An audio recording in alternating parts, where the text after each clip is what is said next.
70年，一段由雙手出發嘅旅程，由最初一把螺絲批去到今日嘅人工智能、虛擬實境，我哋嘅故事就係一場跨越時代嘅技術傳承。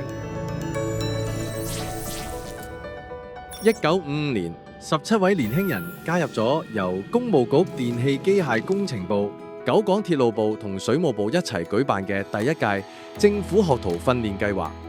當時嘅香港經濟啱啱起步，正需要大量技術人才。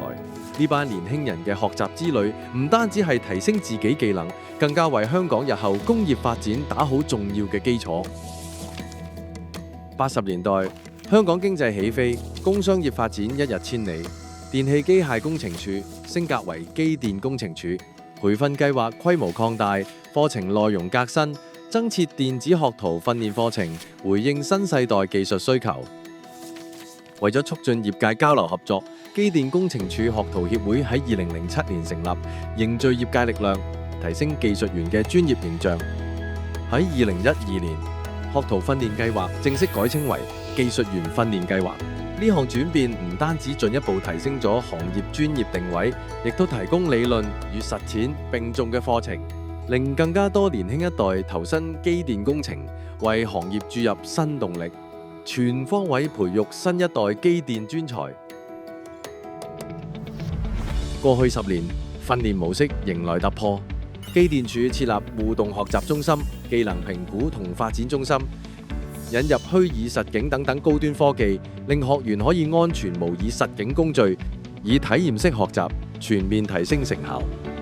課程年期由3年同4年制優化到2年同3年制，更加靈活配合業界需要。2024年，除咗開辦資訊科技見習技術員課程，裝備學員迎接智慧城市未來，仲簽訂咗夥伴實習計劃合作備忘錄，促進機電人才培訓。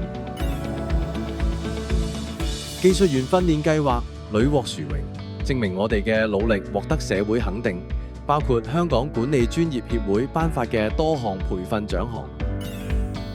技術員訓練唔只着眼於本地，機電處積極鼓勵學員走向世界，參加世界技能大賽，代表香港獲得佳績。除咗展現香港技術人員嘅專業水平同精湛技能，亦為香港爭光。機電處積極拓展人才培訓，仲同廣州市人力資源和社會保障局簽訂咗2份合作備忘錄，促進兩地機電人才培訓交流。即使疫情期間，都無阻兩地合作。機電處同廣州唔同嘅技師學院協作，為見習技術員提供線上課程，開展多元化培訓方案同實習培訓。疫情過去，機電處同人社局轄下嘅技師學院合作更頻繁，豐富見習技術員嘅培訓課程內容。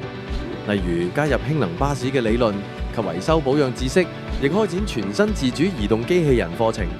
促進兩地人才交流，為大灣區機電人才培訓貢獻力量。機電工程處技術員訓練計劃70年嚟精益求精，